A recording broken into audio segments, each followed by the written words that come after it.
Welcome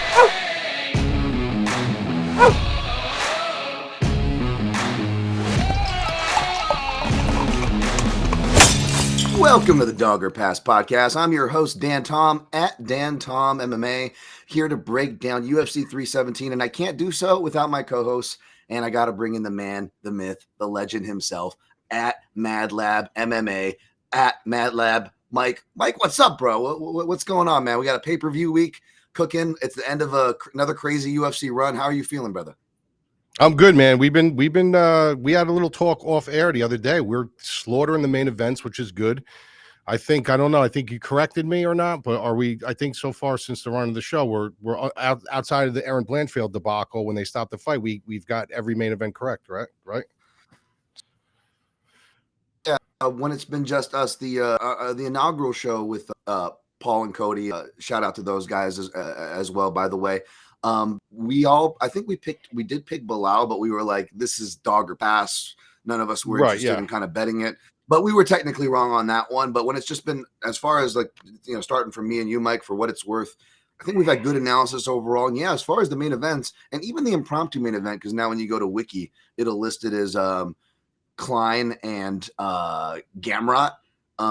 We did pick those, and even the favorites among those picks, they still weren't necessarily public favorites, as far as like the market was actually moving against those favorites too, for whatever that's worth, even with the O'Malley Merab one, despite Merab looking like minus 600 in our minds, there was still chit chat, if we remember before, of like, oh, this could be one of the few live dogs. Obviously it's been a very favorite heavy run. It's been a very decision heavy run, right? The entertainment, is definitely not defending that, but hey man, we're here to try to, make some extra dollars for not just ourselves, but you guys as well. And, it's how you weaponize the analysis at the end of the day. Sometimes we can have excellent picks and analysis, but sometimes it's the bets don't shake out. You just made stupid bets for whatever reason. We've all been there. But I think it's fair to say, and we've been doing good ourselves, Mike. I really want to kick it to you. You had a really nice weekend, sir. But as far as analysis goes, I feel like we've been serving the audience pretty okay, I think is more than fair to say. Hopefully you guys feel the same, audience. Thank you for your love. Yeah, I do want to shout you out one more time, though. Again, you did the thing with the Kamaru Usman thing, and then which you hit on the nail with that when you talked about his knees. And then I don't even know if I brought this up to you, but another thing you said about Roundtree now, the whole Roundtree thing, when you used to hang out with him during the hardcore days and stuff like that, he actually brought that up in his interview, and he was talking about how it was an outlet for him to kind of, source his energy and his anger. And I was like, dude, Dan Tom, again, he said, like, it's almost like you're talking to some of these guys before the interview. So it's some of this stuff that you spit out on this show. I learn, like, these are things I don't know. Like, I never knew he was into hardcore. I never knew he was into that scene. And, the same thing with Kamaru with the knees. I didn't know, like, back in the day, his knees were just as bad as they were coming in. So I'm psyched coming on here every week talking to you. Because you always drop those little nuggets that I'm kind of unaware of. As far as my week, I had a good week. We had a good week over at the madlabmma.com. We did a parlay plus 104, Ulanbekov Orobai. We hit a boxing parlay. We're very heavy with boxing as well. We did Yafai and Rodrigues over 10.5 rounds, Hill and Roundtree to start round 2, minus 108. That hit. We had Park in the over 1.5, minus 115. That hit. We had Sadikov by KO plus 110. That hit. We lost Ulanbekov inside the distance, which I was a little upset about. It was, whatever. And then the boxing fight, I took Yafai by decision. The thing was a war, but he couldn't get it done. So overall, we did over about 4 units, which is good. It's not a tremendous night, but hey, I'll take 4 units any day. And what I want to do, because we had such a good week and this is such a big card, is I just want to talk. I'm throwing a promo. We're throwing a promo over at the madlabmma.com for Dogger Pass members, people who listen to the show and stuff. So you're pretty much getting the first month half price. You're saving $20 on the first month, promo code Dogger Pass. And it doesn't matter if you're a wagerer. It doesn't matter if you're playing DFS or you're just looking for knowledge. We have a great Discord. We cover all DFS. We cover a wagering blueprint, live stream before the fight, really sharp Discord. We have Fight Brain technology, pretty much everything you need to set yourself up for UFC 317. Just informative. You could take my information and run with it, or you could take my information and coagulate it with your own. But we'd love to have some new guys in there, some new blood to join our community. We have a great community. Everybody's tight. Some people actually are friends. They meet up for fights and stuff. So come check us out, the madlabmma.com, and I hope you guys will take advantage of the offer. Sharp stuff, man, and great stuff, Mike. Especially last week, even though the stuff I was on the opposite side, like I was like, oh, plus 110, that's a nice number on that Sadikov KO. Like that guy was what was he like nearing almost 5-1 by fight time, and you're able to put a plus number on him. Great fight. And even though I was wrong on that one, I didn't feel as crazy because what did I talk about? I talked about the shoveling body shots and the left hook of Mata against the southpaws, and Sadikov in his interview when they asked him what he was hurt on, because they almost, I wouldn't complain about it, by the way. I was glad they kept the fight. It was like a fight of the year. I lost, but it was a fight of the year, right? So I was glad they kept it going. But when he almost got him out of there, they asked Sadikov what it was. He said it was the body shot and the left hook. So again, now, did he say he was hurt? Yeah. Oh, yeah. And it was specifically the stuff because at first I was like, is he rope-a-doping? It looked like he was like kind of rope-a-doping a little bit. He said it was a liver shot that got him to back up. He got hurt twice. He said the liver shot was what got him to back up and curl in the first place. And then when the barrage, he said he blocked most of them, which he did. But he said one left hook really got through and really rattled him as well. And he's like, I was glad the ref didn't stop it. Obviously, we got a fight of the year out of it. Baku, another thing that I mentioned, I didn't mention on the show, but I mentioned to you, Mike. I called and I said, hey, remember, Mike, I said, expect everybody to be speaking like Principal Skinner in that Simpsons episode where he owes money to the mob. And everybody was like, remember I told you that? And you just saw it, everyone's like, best place I've ever been. Yeah, bro. I was just going to say that everybody was like talking so highly of this place, bro. I can't wait to come back here. Blah, blah, blah. I was like, what? It's crazy. Yeah, I'm curious to know about that place a little bit because everybody was talking about it like it was a fucking paradise.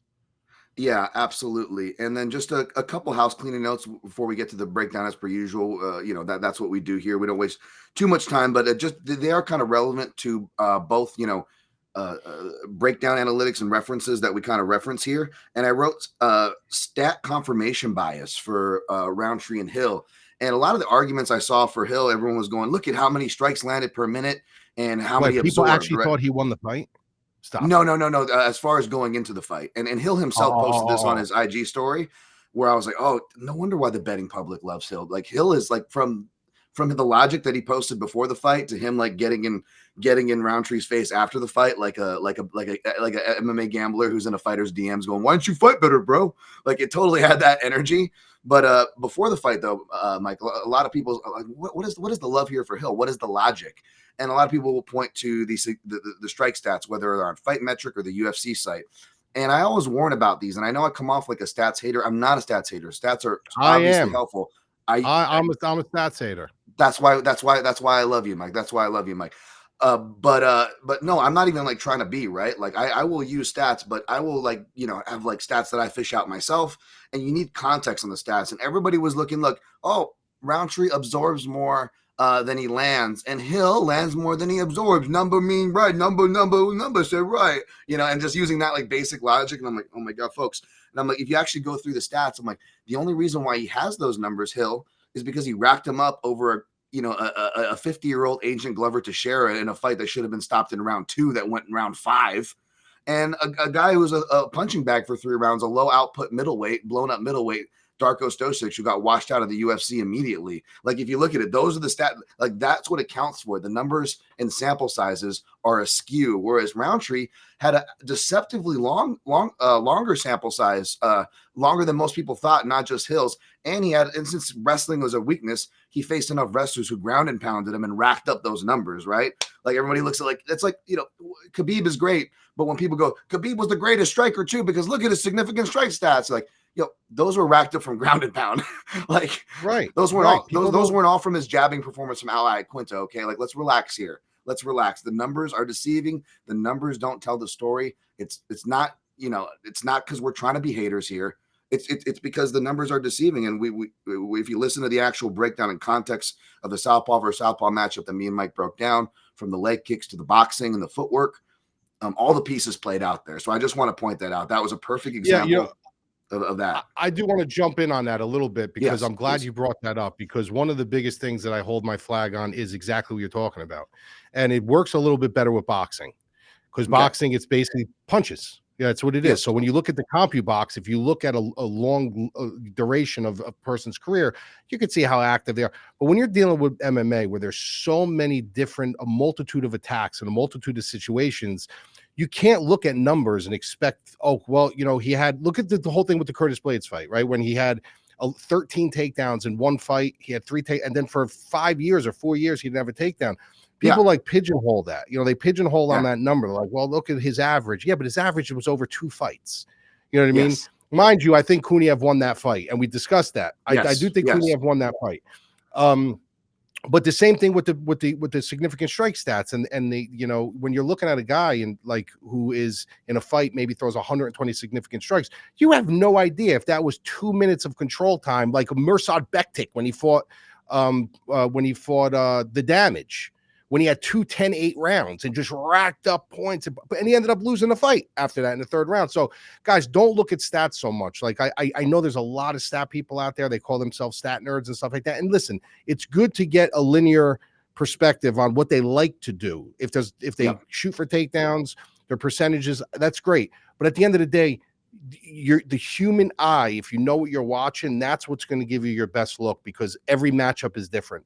Every person is different. Every fight style is different. If you're fighting somebody north and south, you're going to have a lot better situation on your hands with striking. But if you're fighting someone who's linear and going, you got to find them. You got to figure out ways to find them. So don't bury your head in stats. Bury your head in the historical matchups. Like if a guy is an orthodox fighter and he fought 4 southpaws and he lost all 4 of them, there's something to be said about that. But don't go by so much numbers. It doesn't work out in MMA. Yeah, I love my southpaw stats, but I'm not letting the numbers decide my pick, right? It's the context around the style. numbers. You let the style. Absolutely. Yeah. And then one last thing before we push on to the breakdown of the round robins real quick and the dogger pass parlay. Obviously, we whiffed on the dogger pass parlay. When we hit one of these bad boys, then we can really brag, Mike, okay? So we're going to do our best to put and cook up a better one for you guys this week. There's a lot of live dogs, even if they're not official picks. So I'm sure we can find something there. But I will say with the round robin as well, this one, it's funny, man. I keep hitting my unofficial ones where I'm just like, you know, on the show where like Menifield's live, it's dogger pass there. And for whatever reason, I put extra Barcelos exposure. And I had Menefield in an unofficial one because I couldn't put Barcelos inside the distance in it. And then with the Ochoa round 2, which again, in the YouTube comments, people were like, hey, we're not sure about the Durden thing. And you guys were right. Props to you guys. But if you look in the comments, Mike, before the show, I put in there, I said, hey, if you don't like Durden, go Ochoa round 2. That is the hot round for Cody Durden to lose. And sure enough, that hit ended up cashing. Now, last week, because of that, I actually put my unofficial options in my Substack, which you guys can go subscribe to for free. If you're not going to wait for me at Dan Tom MMA, the artist formerly known as Twitter, for me to post my fun little movie gift picks and plays thread that I do on fight day, hopefully the day or at least 8 hours before on my Substack at Dan Tom MMA. I will post those. You can all my picks, analysis, links to this show. You can subscribe to that for free if you like. And yeah, I put in the notes on that one where I was like, I whiffed on the round robin right on this one, but I always seem to hit one, right? So we got oral by inside the distance. But I was like, if you're at a house that doesn't let you round robin inside the distance, I'm going to go by oral by and sub instead, which hit. And since I couldn't do Park inside the distance, and for a fight like Park that was, if we were being honest, had just as much chance to go to decision as he did to finish him, I said, you know what? I don't want to do the choose Parker with him. You know, with oral by, I can lean toward a sub. I see that pathway. With Park, it's just as likely to be a KO as it is a sub, as it is arguably a decision. So I'm like, let me get some variety. And I said, I'm going to put Park by decision and go the opposite way on that one.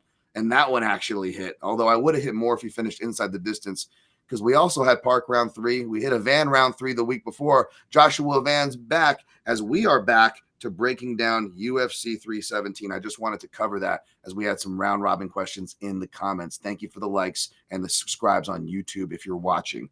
All right, so let's kick off UFC 317. Of course, it is a super fight of sorts. It is also a vacant lightweight title fight a lot of ways, but I just think let's just think of it as 2 fan favorites in a badass fight, and they get a belt at the end, or at least the winner does, between Ilia Topuria, who is your favorite, minus 550, the comeback on Charles Oliveira, your underdog, plus 400.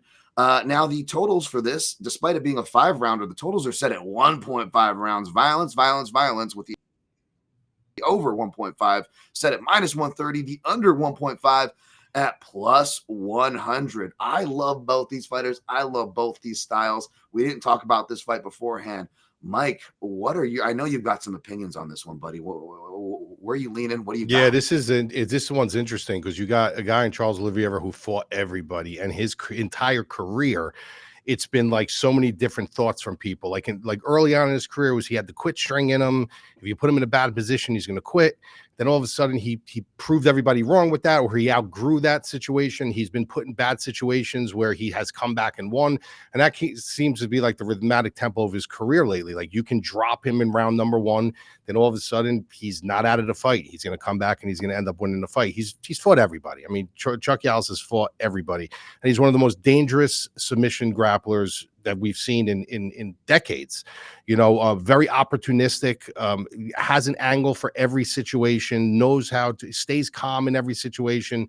And then you got a guy in Ilia Topuria who really does seem to be what he says. He seems to be like this new breed of that he might like fucking Oliviera. That means might be this new breed of MMA fighter. Very well-rounded, good power, extremely confident, got good grappling.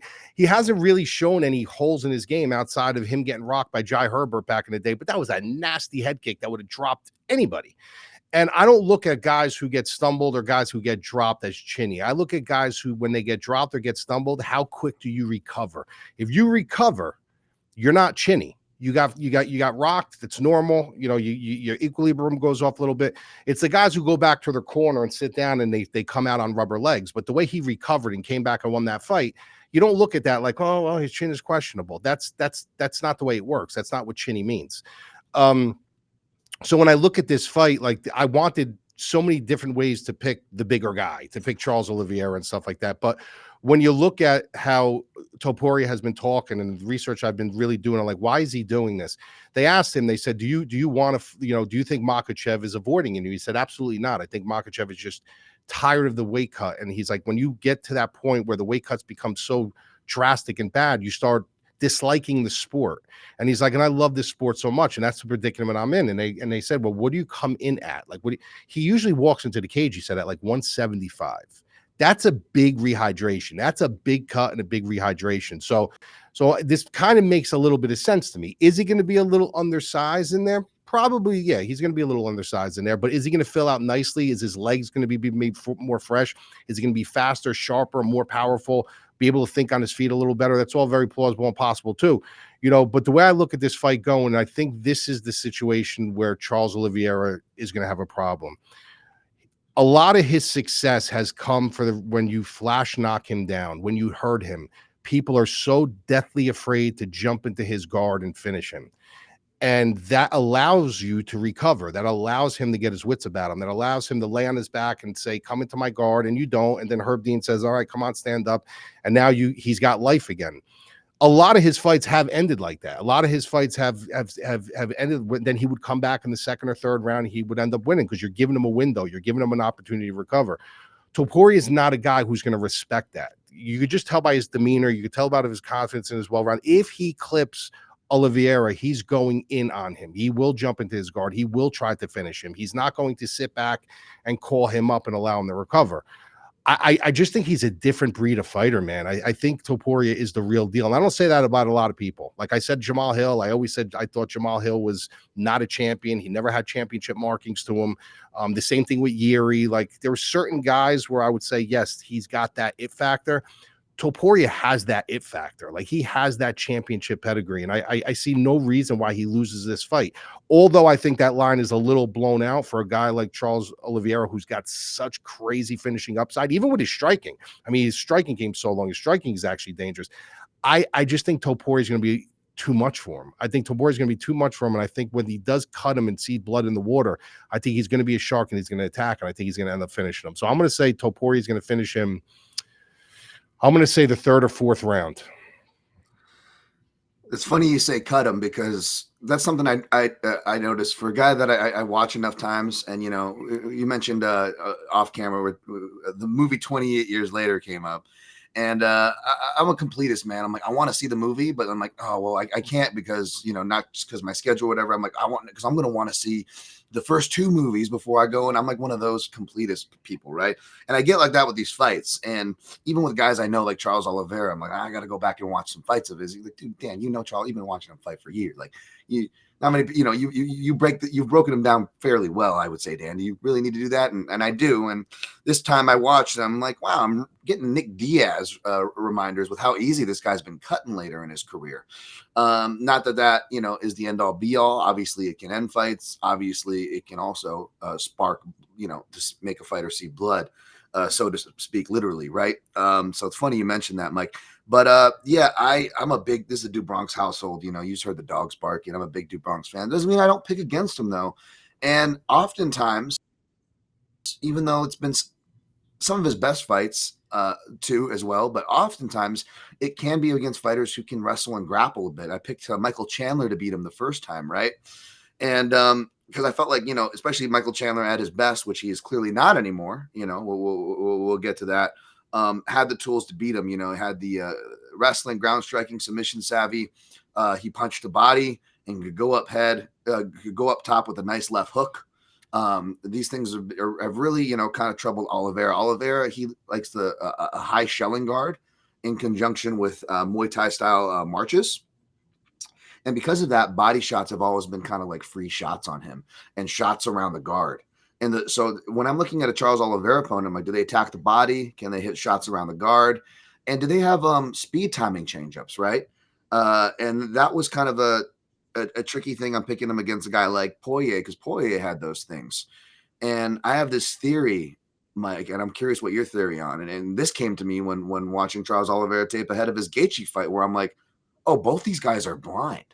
Like, and if you watch Oliveira, it's like he can't. It's not that he can't like see kicks. Like he if you feint hard enough, he'll react and throw a check up there. It's not like he's completely blind, but he's pretty blind out there. And it's not even so much that I don't even know how much it is that he's chinny, because Oliveira, even though optically he's optically way worse and has actual stoppage results on his record, unlike Topuria, right? But he does recover, right? So it was like, I don't know how much of it is that he's chinny, to the fact that he just doesn't really see these shots coming because he's blind. Him and Gaethje notably wear glasses, and you're not allowed to technically, fighters have, but you're not allowed to wear contact lenses, right? And if you look at both their styles, they're very much catch and pitch styles, and very much those boxing adages where if you're being hit, that means you can return. And they really live by that. And they do catch and pitch counters off their parries, from their shelling blocks. They're hit and return fighters, both Gaethje and Oliveira here. Real quick, Mike, you pick up what I'm saying here? Have you noticed this at all? Yeah, I do. I actually really do. It looks like they're shelling up, but they're not. It's almost just like, caution. And you brought up a good point about the glasses and not seeing the shots coming, and being like, not so much that he's chinny, because he does recover and he does win. The fact of the matter is, the shots that knock you down are the shots you don't see coming. You know what I mean? That's when you're right. There could be, I don't know what his vision is, but you bring up a good point about the glasses and, not being able to wear the contacts and stuff like that. Like, when you're in there, if you don't have good vision or good peripheral vision and you get caught with a shot, doesn't mean you're going to get knocked out, but you don't see that shot coming, you're going down. And then it's the opposition's, are you afraid to jump in my guard? Or are you going to come in and try to finish me now because you just put me in a compromising spot? So great points by you. And on paper, a bad matchup would be a speedy boxer puncher, right? And explosive, somebody that has to clear space. Yeah.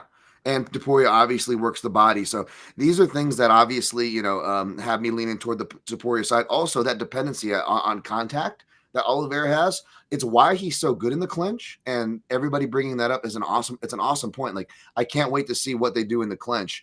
But you also have to think of this. This is something that I thought about when I picked, I still picked Volkanovski, but one of the things I said about Diego Lopez was, I was like, Diego Lopez is good at punching with collar ties in conjunction with collar ties. And if you look at the knockout that Topuria hit Volk with, Volkanovski goes to reach for a collar tie to recover, and Topuria is hardwired to punch right over those suckers. He knows his stature. Even with another short guy, he's not trying to play that game that's not beneficial to him. He's still smartly, he's like, no, we're not doing that. We're still in boxing range. I can still punch you. I'm going to punch you. And if he has those reactions already hardwired for collar ties, that might not be a bad thing for him, as dangerous as the knees and other things will be. Now, one more thing I do want to add to that. Ahead, so please. You talk about that style, with the catch and pitch and stuff. It's in boxing, we call it peekaboo. We call it the peekaboo style. And if you notice with Sadikov, with Moda, he was doing the peekaboo on him. And the wrong thing to do that style is if somebody knows how to work the body, because you're peekabooing under your guard here, and then you got a guy who starts digging to your body, and that's how a lot of guys get dropped by body shots. So yeah, he tends to like do one arm up here and there, but sometimes he will do the peekaboo, and that's someone like Topuria is going to read that right away, dude. He's going to read that right away, and he's going to bait him into something and catch him with something. Now, although I still am ardently, and I felt this way since the Herbert fight, right? I still feel, and Herbert's not a southpaw, but that read is that it's gonna take a good southpaw striker. Like I would be picking and betting Islam Makhachev if he was fighting Topuria, folks. Spoiler alert, I guess. I don't know, but I think southpaws are really going to be trouble for him with the way he dips so heavy. He's like a wrestle boxer in that sense, and I have that saying, death taxes and wrestle boxers dipping, into southpaw kicks. Shout out to a relevant topic, John Jones versus Cormier too, right? Like John Jones had that read, the classic wrestle boxer read, dipped right into that kick, right? So we see that all the time. Oliveira will throw that kind of switch up kick, like he throws a nice switch up kick, even though he's orthodox, and he partially hits gives Michael Chandler a head kick.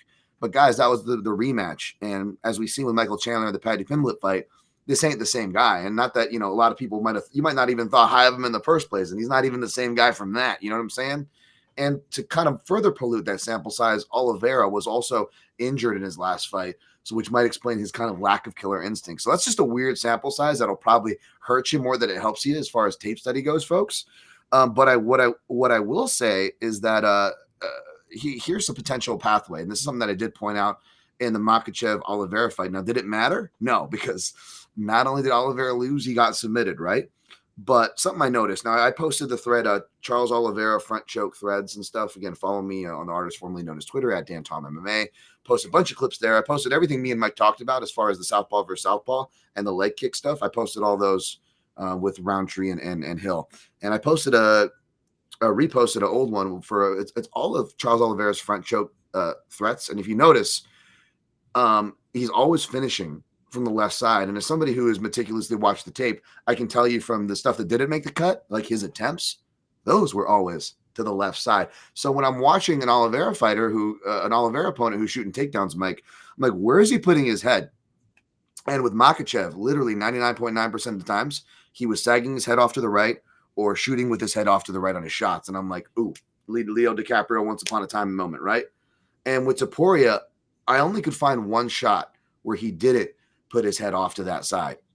But his head always goes to that side as well.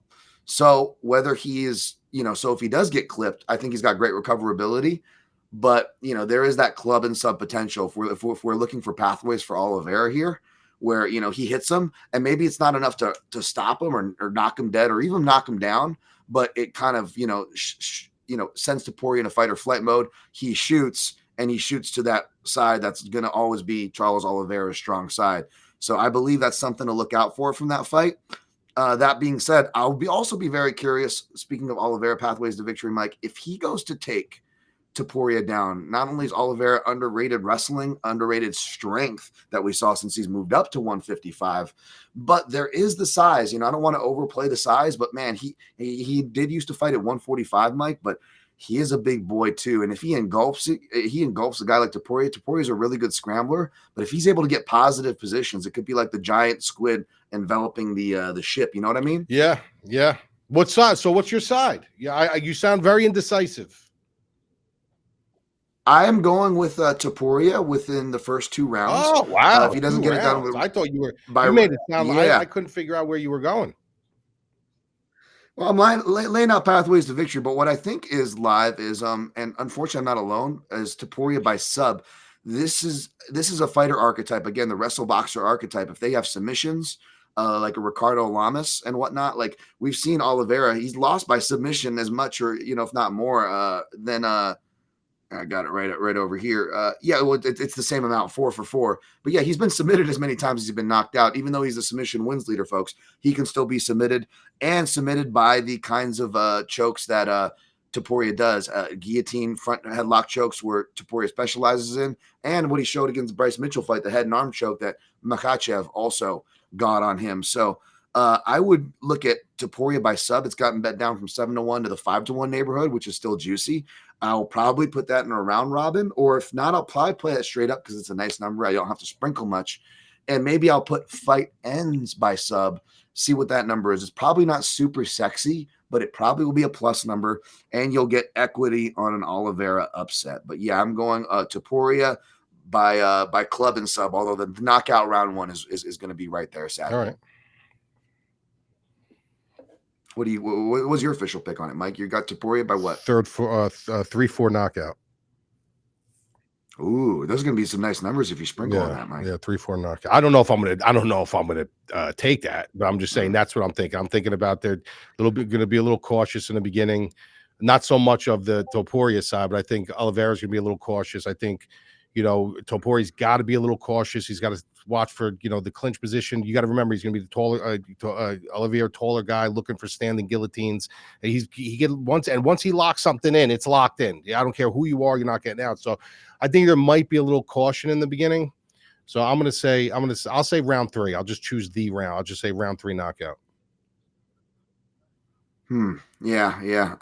The distance, it's not listed at my houses, but what I'm seeing is listed as minus 275 for Topuria. Yeah. Well, the hit by knockout, I think is minus 200. I saw that or something.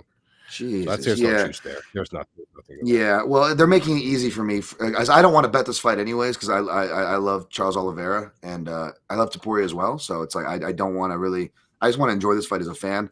So yeah, they're making it easy because all I'll have is maybe some submission sprinkle subs, Mike. So all right, let's go to the co-main event.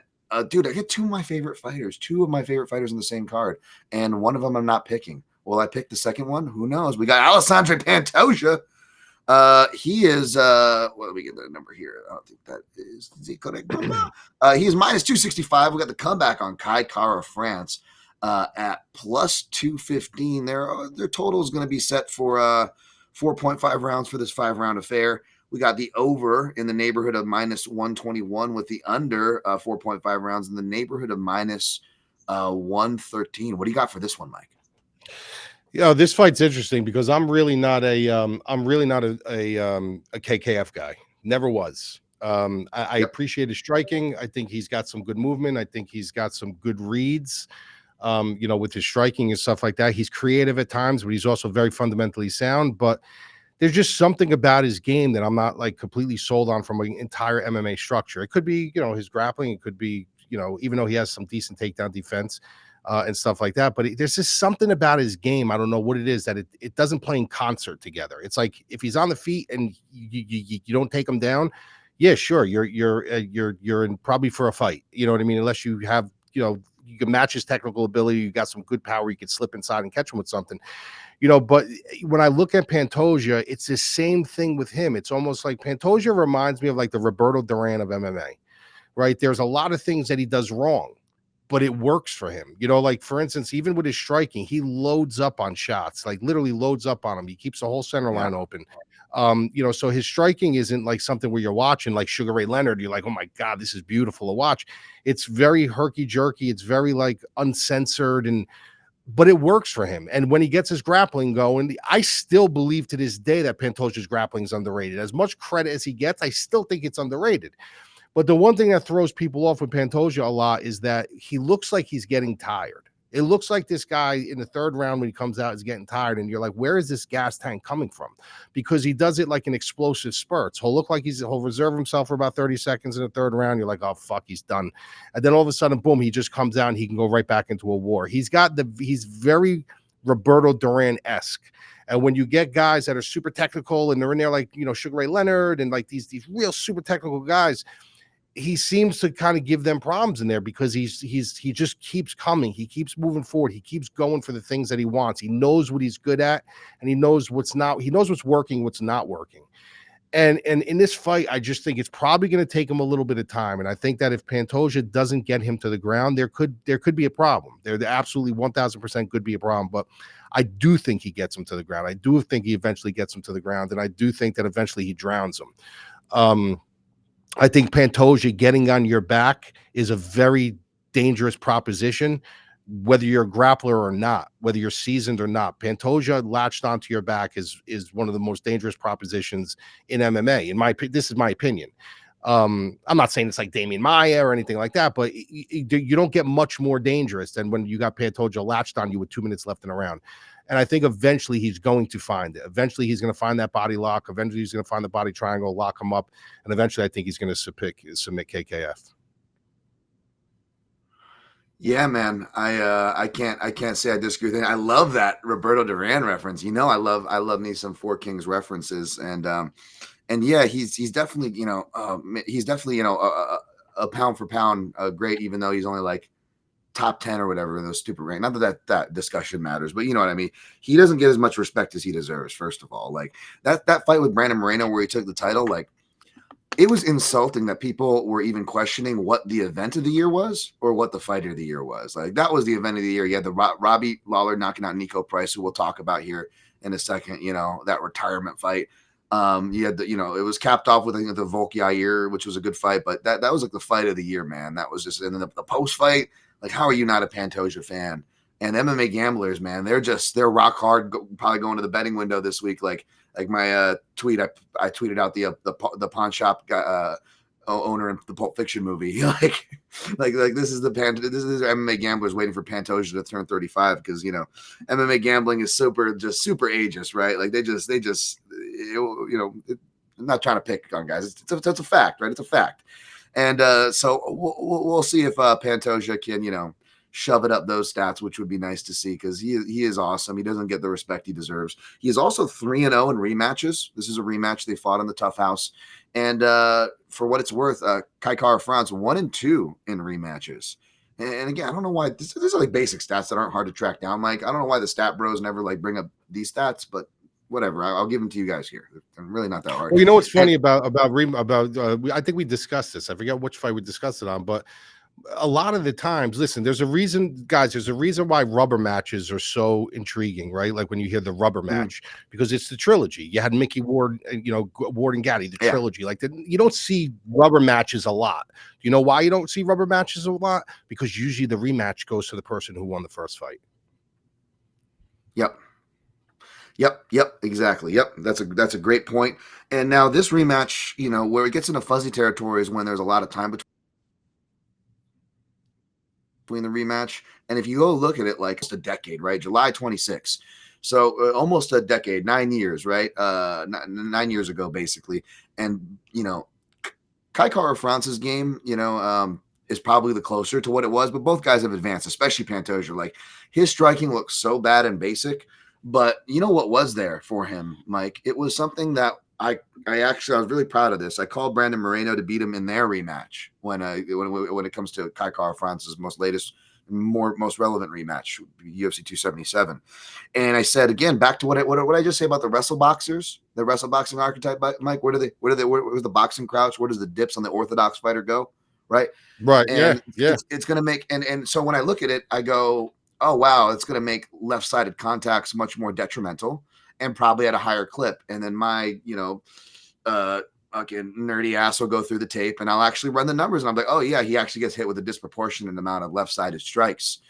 And you look at it and you go fast forward and he's getting hit. And again, I've never been big on the Kai Kara-France train either. I'm like, why is Brandon Royval, who we'll be talking about, why is he an underdog to Kai Kara-France? I'm like, those southpaw body kicks are going to be right there. Again, back to that dynamic, folks. I'm bringing this up for a reason. It's just going to keep coming up every freaking week. Okay.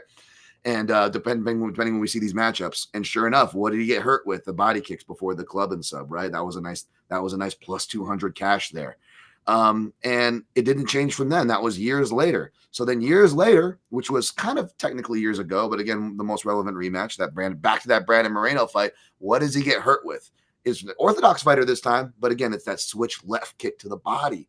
It's anybody that's going to the body on him. And then Holly and Paiva, by the way, as well. The Holly and Paiva fight was another fight that helped me pick the Brandon Royval fight correctly because I was like, oh, he got hurt to the body bad on this fight. And that was a sketchy scorecard fight, by the way. That was a fight that could have probably should have gone Holly and Paiva, I believe, if memory serves, or could have gone the other way. But it was a split that I think should have gone Holly and Paiva's way. But we know that judges are terrible at awarding body work. I mean, how many fights? That's another fight included Jonathan Martinez, Andre Uhl. Like literally, Jonathan Martinez broke Andre Uhl's ribs and arm and had him running away, and a judge saw fit to give Andre Uhl the round because he threw more shots at the head. I'm going to ask you a question because we're talking about judges, because there's one judge that I honestly think needs to be pulled from the panel and needs a lot more work from the criteria. Every time I see him, who am I talking about? He's new and he used to be a fighter. Lima? Bro, he's terrible. He's terrible. Yeah. Bro, he's a terrible, bro. He's not bad. He's terrible. I can't rember. He had a dissenting, didn't he have a dissenting 30-27? A 30-27 the other way. Yeah. Like every time. Yeah. Dude, I was at a fight at the hangar in OC. There was a regional circuit fight in the hangar in OC, and he was judging the fights. Bro, his scorecards were fucking diabolical, dude. Like literally diabolical. And you would think a guy who fought would know how to score. It's crazy. He's the last guy. He is the last guy I would expect to be a ref, man. From watching fights from back when we judged him. I just remember that Nick Swartzen story. He's like, "Don't give Chris Leben an alcohol. He turns into a werewolf." Next thing you know, he was tossing tables to Dave and Buster's. Like you just hear all these stories. He's like next level bad, dude. He's like a next level bad judge. Well, you bring up the judges. I can't remember who off the top of my head, but I do remember one judge, and I respect this judge, and I've had conversations with him and whatnot. But he's been on some controversial cards. And he was on that Brandon Moreno fight. He was the judge that actually scored at 49-46 Moreno, which I disagreed with, but that was Ben Cartilage. He's back on duty for this fight in particular. Yeesh. And Ben Cartilage, I love Ben, but we talk about slap striking, right? That can fool even the best of judges, and not that we're some fucking geniuses, but to give ourselves some credit, Mike, I feel like we can tell the difference between slap shots and what power landing is actual. But you also can see what fools the Gen Pop, right? Or the judge's cage side even. And Kai Kara-France does throw with impact. So maybe he could, we could be in another situation where Pantoja's really going to have to at least work extra hard for one of those judges, which is Ben Cartilage, who is one of the top judges, by the way. He's a really nice guy as well. But, he was the one that scored Khalil over Jacobe, which I actually defend that one. I didn't make money off it. I know I'm biased toward the Khalil side, but that was a little more defensible. But he also was one that scored O'Malley for Peter Yan. Mm-hmm. And I was in the actual judges meeting where they do the whole, they have 100 judges in, and they review the card and they go over the scores, and they actually critique each other's work, right? And I was actually in that judges meeting for the one post Yan and O'Malley, and they called on about 20 people for their scores, 5 media, 15 judges. You want to know how many people brought up the body work that Peter Yan did, Mike? And they're judging. Can you guess? How many people brought it up? Yeah. Wow. Yeah, well, they don't know. They don't know. No one brought it up in their argument because they're asking, well, why did you score round 1 for O'Malley? And or this or that, and everybody, no one brought up the Peter Yan body. It was the most significant. His body kick was the most significant strike of the round. I'm not trying to go on a tangent, but and I love Ben, but he's going to be on duty for that. That being said, I do think Pantoja can get the finish. Kai Kara-France's takedown defense proved problems in their first fight. So what Pantoja had to do is really pretty much outpoint him in a lackluster fight when he didn't have much striking then. He has much better striking now. Something that Pantoja also does really well that I keep telling people, everyone's like, oh, Usyk is going to knee him. And then he didn't. And everyone's like, Kai Sakura is going to knee him. And because they assume that, again, the size, the height thing, right? And the funny thing is I was telling people, I'm like, dude, Pantoja's got better Muay Thai than he has credit for. I know he has terrible optics, but he's a really good clinch striker. And if you look in the fight, seldom does he's always controlling the knee traffic. And sure enough, against taller, more dangerous guys who are known for their knees in that range, he was the one kneeing them. He is really good in those ranges. I think his shuck buys are going to be there, even though Kai Kara-France has good takedown defense. He goes to the same takedown defense, and I noticed he uses a weak whizzer. He's reluctant to go to it, and the whizzer is like an overhook, basically, folks, and that's a nice protector for people to go to your back, right? However, if you put pressure, you get off to that angle, you can kind of break that whizzer, and he's really quick to give it up. He will give it up to do other things like fight hands, which is smart and correct. But again, Pantoja is one of the best back takers in the sport. He is one of the best rear naked choke finishers in the sport. That finish that he got on Kai Asakura was was super technical. Like it was, for people that know what they're watching, like from the position that he finished from, it was really insane and really hard to defend. So he is a game over grappler as well. He's got some of the best ground and pound. And also something I noticed about Kai Asakura, and the Askar Askarov fight is a weird sample. And I picked, not Kai Asakura, Kai Kara-France. I picked Kai Kara-France to beat Askar Askarov and cashed in my dog money there, cashed in my dog money against Garbrandt. I'm not a Kai Kara-France hater. Like I know when, traditionally, I should say, I've known when to jump on his train. However, the Askarov thing's like, oh, Askarov beat Pantoja. It's like, dude, Askarov's a fraud, first of all. He didn't even beat Moreno. And yeah, he beat Pantoja, but Pantoja was isn't clearly Askarov, not the same. Doesn't Askarov like deaf or something? Yeah, he's half deaf. Yeah. But he was one-dimensional, and basically Kai Kara-France figured that out and gained his confidence and kind of got his balls the second half of the fight and was able to come back. Whereas Pantoja, this was like, I think he was at American Top Team at this point, but he just got there. He was still adjusting. I don't know. This was at the point where, like, I think you heard about him, like, doing Uber Eats just to feed his family. Like, you don't know what the condition these guys are in taking fights, you know, especially these guys that are, you know, coming over from another country. You know, they've got bills to pay. You know, he was just clearly not the same Pantoja if you watch that fight, right? So you got to throw that MMA math out of there. And if you look at it, like Kai Kara-France can get frozen up by fighters. Like even Albazi, who he was schooling, and he won, by the way. Anybody who watched that fight should know it was 48-47 or 49-46 Kai Kara-France, but he loses a split, right? If you look, though, his volume is not as much as it should have been because of the takedown threat. And again, just like the propensity to dip in the left-sided strikes, this is a habit that's gone back. Whenever someone's had a big strength, Kai Kara-France will give that some respect. It varies how much. Sometimes he can still win those fights, but man, he gives a little too much respect. And that between that and Pantoja's improvements in the striking, I don't even know if it's going to be that much of an advantage. Not that he can't win the fight, but I don't know if it's going to be even as much of an advantage as we think it is on paper, if that makes sense, Mike. Yep, absolutely. So we're both on the same side with the main and the co-main. Big on Pantoja. I still don't like the number, though. I'm not crazy about the number. I'm gonna try to find a little bit. No, I'm not either. I've unloaded at Pantoja in the neighborhood of minus 200 or between 200 to 250 when he fought Royval. And, and I might do the same here if I don't find something to parlay him with. I might just lay a brick, which I never do on Pantoja. Right. All right. We're going to move a little faster as the card goes, but we got some good main card here. Speaking of Brandon Royval, we got Brandon Royval now plus 100, opened as the favorite. Josh Van making a quick turnaround, just a couple weeks, minus 120. The total for this 3-rounder is 2.5 rounds. The over 2.5 at minus 215, and the under minus 2.5 rounds at plus 175. I think that's fair.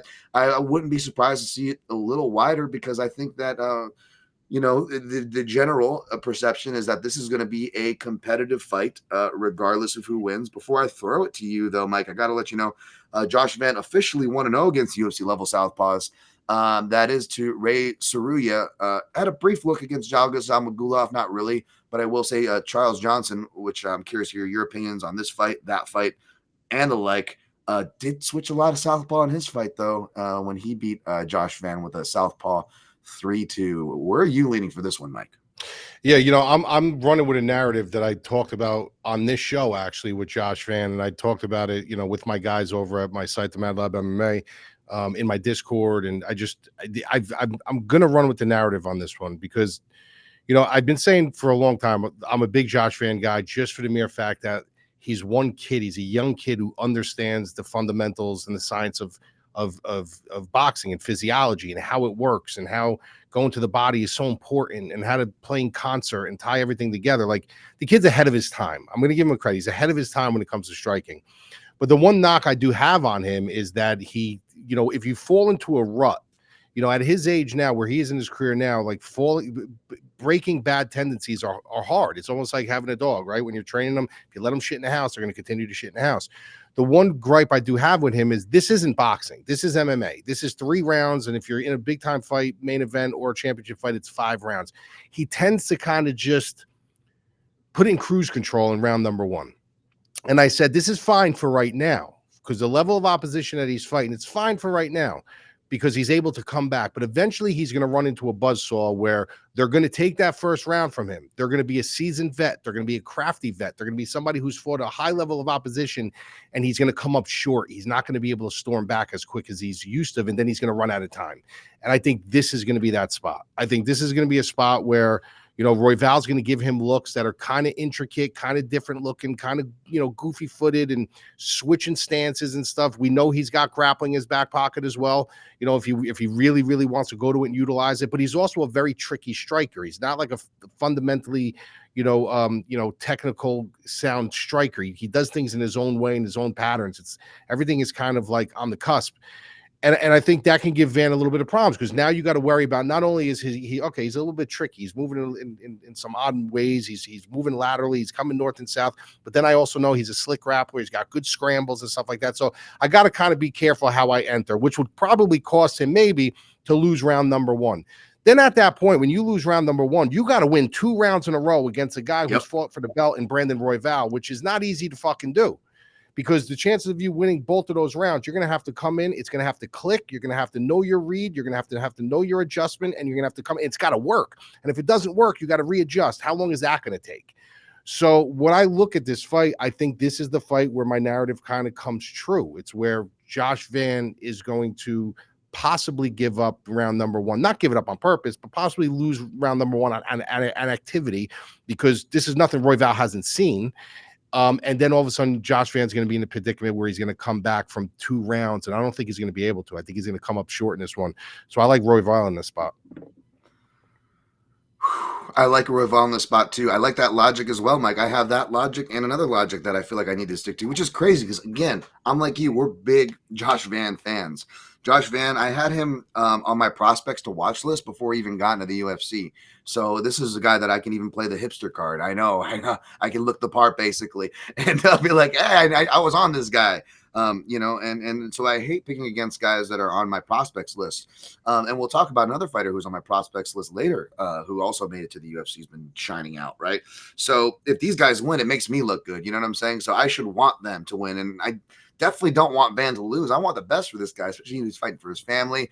You know, Myanmar's been through a lot of crap over there, and he's brought a lot of his family over, taking care of him. Like, great story. How can you not root for a guy like that? But at the same time, yeah, like, and even though Royval's a guy who I've kind of been looking to fade, right? Because I always mention Brandon Royval, which we should mention, by the way. Royval, one of the pullouts, of course, was from Manel Kape, because Manel Kape is sadly the new Uncle Creepy as far as the flyweight curse goes and pullout curse, right? I think it went from like Ian McCall to Alex Perez, and now it's jumped to Manel Kape. The curse. Ian McCall used to pull out for staph infections, right? Didn't he have like a bunch of staph infections? A bunch of stuff. I feel like it was just a bunch of stuff. Yeah, with Ian McCall with his fucking handlebar fucking mustache. Yeah. Uncle Creepy, what a nickname. But yeah, the last pullout though was Royval, and it was concussion issues. And I don't know if that's what's driving the narrative, or again, back to MMA gamblers going, oh, the young guy, oh, gotta fade the old guy, like doing that. If it's a mix of both. And as somebody who's had concussion issues, they're tricky. They're very tricky. There's no set it and forget it. There's no one cure all. And there's no even proper diagnosis of it, right? Depending, especially even from a legal sense, depending on what state you're in, something I learned. But so it's a real tricky thing, right? That being said, it's always hard to know what a condition a fighter comes in. And Brandon Royval is a guy who, again, I've been fading for a minute. I took Moreno against him, even with the shoulder pop and stuff. And even though that was a freak injury and one of the rare injuries that I cashed on, it falls in line with my theory that I talked about with Sean O'Malley, folks, where it's like these guys who are tall and lanky cutting down to these lower weights, their body goes, both their stamina, whether it was Andre Uhul, who I mentioned, or like their physical body from their ankles and stuff snapping. Yeah, Corey Hill back in the day at lightweight. You know what I'm saying? And Brandon Royval fits the bill. Brandon Royval is my height at 5'9", folks. He's cutting a 125. He's got 3-inch reach advantage here too. Yeah, it's a good reach advantage. And so I do want to bring up, in other words, I do want to bring up the flags for Royval. I don't want to be a hypocrite here and like all of a sudden ignore those. Like those are absolutely true. And Royval's 32. He's going to be 33 this year, right? Like that is the high fade zone. When I talk about fading these guys who are still making these cuts, Royval is in that zone. So even if I picked him here, I don't want to play him, but they're giving me this plus money. And if I see plus money in one of my houses, I might just have to, I think I might fire right now, to be honest. And so nothing small, just a unit, just at the plus money, because again, This is a giant step up.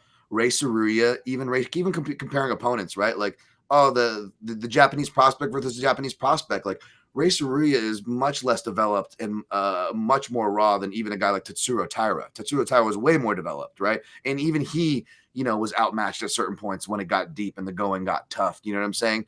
And again, Van's a builder guy who builds in around 3. And when you go against another guy who kind of builds in rounds, that kind of takes away that advantage, right? And when did he face that? Charles Johnson. When did he face another 5'9" guy? Charles Johnson. When did he face another guy who could actually strike from the southpaw stance?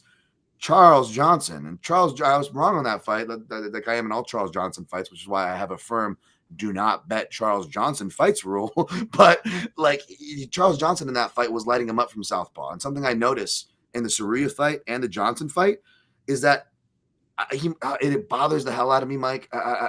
You're a southpaw and a boxer, so I imagine I'm preaching to the choir here. But in MMA striking, I think he's got one of the classic MMA coaches who goes, "Oh yeah, you're not allowed to jab if you have a southpaw in front of you. The jab is useless. Don't even try to throw it. Just lunge forward and throw right hands." And it's like it's so frustrating because he will jab and it actually works and it's really good. But if you notice, it's like against a switch stance guy like Johnson, or it's like it's someone switching stances, and it's like he forgets that they're southpaw and he'll jab him right away. And then you'll look at him and you'll see him like see that they're in southpaw, and then he'll and you won't see him throw a jab again. Like he goes, "Oh yeah, okay, I can't throw that anymore." It's like, no, you can throw it. You just threw it. You just landed it, dude. And he abandons his jab. And even though he has, some good front teeps, and he has some tight 3-2s, and some decent, he will do the lateral footwork every once in a while, right? And some feints every once in a while. He's still ultimately this young kid, right? And if you watch, he gets excited, and the reason why he didn't finish a guy as raw as Ray Saruya is because he kept. How do you not finish this guy? You look at the stats, right? The control time. He wasn't getting control of what was going on here. There was a lot of takedown shot, but what was going on here? The reason why there was a lot of takedown shot is because without the jab, he was lunging his right hands and having to lunge forward. And the footwork, because he was getting desperate, or when he did have success, either way, they were both a detriment because it made him follow. And you can't be chasing. You cannot be chasing, And Royval is a guy who has pull counter, southpaw shots. He's got knees up the center that are going to be relive with Van's stature. Body kicks and southpaw kicks that are going to be there all day. The grappling edge, right?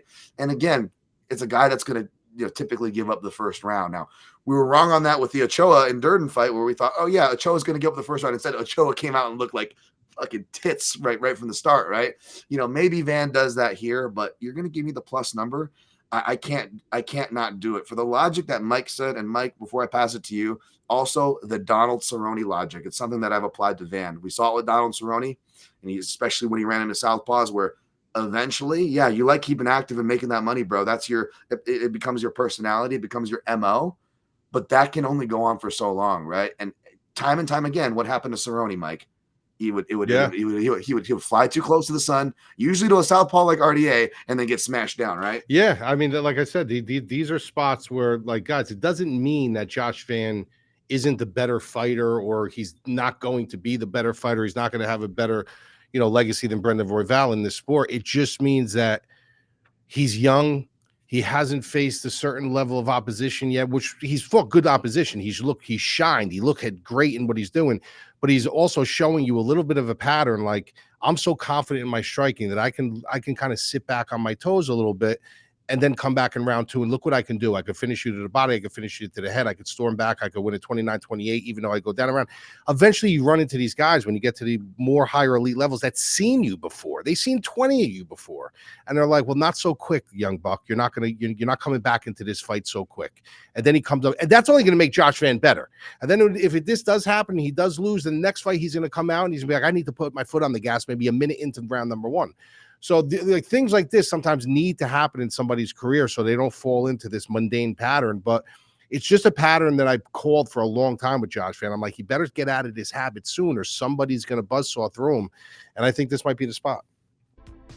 There's a reason why you demand the best information, just like there's a reason why Morgan & Morgan is America's largest injury law firm. For over 35 years, Morgan & Morgan has been fighting for the people, just like you and I. They have over 100 offices and more than 1,000 lawyers nationwide. When you hire the wrong law firm, you may be beat before you start.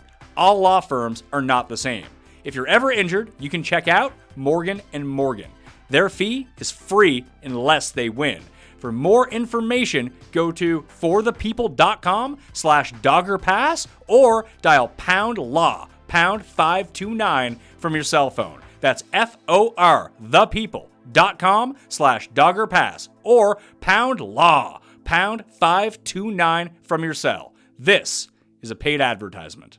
This is a good one. We got Beneil Dariush re-rack plus 100. Renato Moicano minus 120. Line a little tighter this rebooking around. They originally were supposed to fight earlier in the year. Of course, got shuffled. Moicano had to fight for the title last minute and lost to Makhachev, which puts him at 3-2 against UFC level lefties. The totals for this fight set at 2.5 rounds. The over minus 1.5. The under minus 2.5 rounds. Both of those dead even, practically pick 'em price minus 115 across the board for the total market. Mike, what do you got on this? Yeah, bro, this is like is this a crazy fight? This is like a mirror image. It's like both of these guys are just like kind of sort of mirror images of each other in a roundabout way. When I look at Moicano, this is a guy who, like, for a while he didn't have the greatest cage IQ. Let's face it. When he fought T City, he was beating him from fucking pillar to post, and then all of a sudden he decides to, like, go into his guard and he gets caught. And I'm like, what the fuck is this guy doing? Like, he just lost that fight with seconds left. So some of his things are questionable. He's also shown the ability to, to be clipped and to be hurt, and numerous times in his fights. But one thing you can't take away from him is he's a guy who I think people underrate his striking a little bit. I think he's a pretty decent striker. He doesn't have a lot of pop in his hands. He only has 2 knockouts. But when he gets you on the ground, he does such a great job keeping you there. He does such a great job pinning your shoulders back to the canvas, keeping you in position. When you feel like you're escaping, he's not looking to really transition hard to take your back. He's just looking to keep you in position and cause damage. He did it perfectly with BSD. So he went on this run. He went on this really, really nice run after having like kind of a rotating door of wins and losses for a while. Goes on this nice run, and he gets the last minute call up to fight Makhachev. And we all saw what happened with Makhachev. So Moicano's a guy where he's not that level of a guy. He's not going to go in there. He's not going to beat guys like Makhachev, even though he had obviously was a super, super short, call out. It's just he's not that level. He's not a championship caliber guy, in my opinion, but he's a very good fighter. And then you look on the other, side, you look at Dariush, southpaw, another guy. I think he's a very underrated striker. I think people don't give him enough credit for his striking. But I also do think his grappling might be a little overlooked. I think he's a better grappler. I think he's a better, overall ground guy than Moicano is. From his transitions to his takedown defense, to his wrestling control, to his weight distribution. Like, I just think he's better all around. So when you look at Dariush and you look, look, he's been knocked out 2 times in his last 2 fights. Yeah, he got knocked out by Circuini and Oliveira. Those are his only 2 knockouts in his career. Can he be knocked out? Sure, anybody can be knocked out. Could his chin be going a little bit? Sure, absolutely. But the fact of the matter is, Moicano's not a heavy hitter. So then at that point in time, where does Moicano beat him? Is Moicano going to take him down and submit him? I highly doubt that. Are they going to be on the ground for the majority of this fight? I also highly doubt that. Sometimes when you get these 2 really sick grapplers where you're looking forward to this crazy grappling exchange and who's going to win, sometimes they just tend to look at each other on the feet.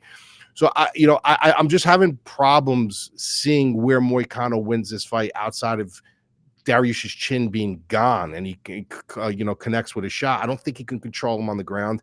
He doesn't have great wrestling ability with to be able to get it there. I think it would have to be, to me, in my eyes, it'd have to be an ultimate mistake on Dariush's part to be put in a really compromising position outside getting clipped. So I personally like Dariush in this spot. I don't blame you. I feel like it's a dog or pass spot even now, even though it's not like a big dog money or whatnot. Like, it's like what we were talking about with Royval. I still feel like it's a dog or pass, keeping that same energy for this fight. So when I went and looked back at my notes, I did a whole southpaw report for this one, and Moicano's 3-2, and the guys who hurt him, to the body, he actually won. But that was something I noticed is like, oh man, body kicks are real bad. And to your point about Dariush having underrated striking, that's like that's a moneymaker for him, that body kick. So I wouldn't be surprised if he hurt him with a body kick and got him out of there, right? And Dariush has the grappling to get him out of there. Dariush is weird though. It's funny because it's like I would make the case that Dariush is one of the few people that would have been able to hang with Islam Makhachev from a grappling standpoint. Not that I would have picked him or that he would have won the fight, right? But I feel like he would have done way better than what the odds and people indicated. If he didn't get knocked out right away. Like his grappling can hang with the best. That being said, he's also very finishable, and Chiesa, credit to Chiesa, he is he got an honorable mention as, top 10 rear naked choke artist in UFC history that I did over at MMA Junkie. And he was able to get Dariush, when he was having to hold in a number 2. If people remember that story, that he pretty much almost crapped his pants out there. And he was able to submit, Dariush, and it wasn't even like necessarily like a club and sub sort of deal. You look at, Moicano, and Moicano did make my top 10 rear naked choke artist list. He is really that good, folks. He really is. He did that odd, that jumping into the guillotine that Mike said against T-City early on, but he is really good with jiu-jitsu, and his wrestling's gotten better too. I posted this really cool 2-way takedown chain that he actually does, one of my favorite 2-way takedown chains in MMA. That is actually very Makhachev-like, and even though Dariush is really underrated counter grappling and grappling in general, at the same time, I actually wouldn't be surprised if Moicano was able to get him down and get some work done there. And even though Moicano, I agree, is not that big of a hitter, I did pick him just because. And I wrote this. I said, to be fair to your pick, Mike, I said, this is a fight where I would firmly pick Dariush if this was a few years or any time before. But at this point in their careers, even though Moicano is, entering the winter of his career as well, especially after that last fight, that's got to be a big letdown spot, right? Now it's kind of like, he's definitely just all about the money fights until, however long he can keep fighting for. But at the same time, I would argue that he is, even though we've seen him hurt a bunch of times, again, he won a lot of those southpaw fights that he was hurt in. The BSD fight, he came in with a jacked up shoulder. Another reason why inside info is like, it's like, damn, well, you get some inside info. I'm like, dude, it would honestly hurt both of us more than it would help us. Because if you knew that Moicano, what was he? He was a giant underdog already in the first place, right? Like, if you knew Moicano who was already an underdog in that BSD fight, was going in a hurt shoulder, and you're like, oh, I have inside information. I'm special, and I'm a degenerate, and I'm a human being. You're going to go in and you're going to bet way more than you would have bet on the fight. And what would have happened? You would have lost. That's why I'll say, like, inside info and injuries, like, be careful of that, folks. Be careful, So Moicano has proven that even in those conditions, he can dog it out and go for it. So I'm going to stick to my Moicano pick. I'm not super bullish on it. And I did re-rack the bet. Even though I'm team fuck unders, I initially bet the under. And I remember it was one of my favorite bets for whatever reason. The under 2.5 at minus 110 rounds. Because, again, I think Dariush can get a TKO or a submission. And I think that Moicano at this point in Dariush's career, because it would be with his chin, can get a TKO or a submission. So I'm going with the under. As long as I get violence, I'll be happy if you cash, Mike. So what do you do? I don't know if I'm betting it, but are you taking Moicano? Moicano, yeah. All right, so hold on a second. We got a head-to-head. Cameraman, zoom in. Yes. What are we betting? Oh shit! Oh, we go. All right, it's Moicano and Dariush. We'll do what do you want to do? You want to? We'll do a beer. You want to do a beer? You want to do a shot, or you want to do fucking or what?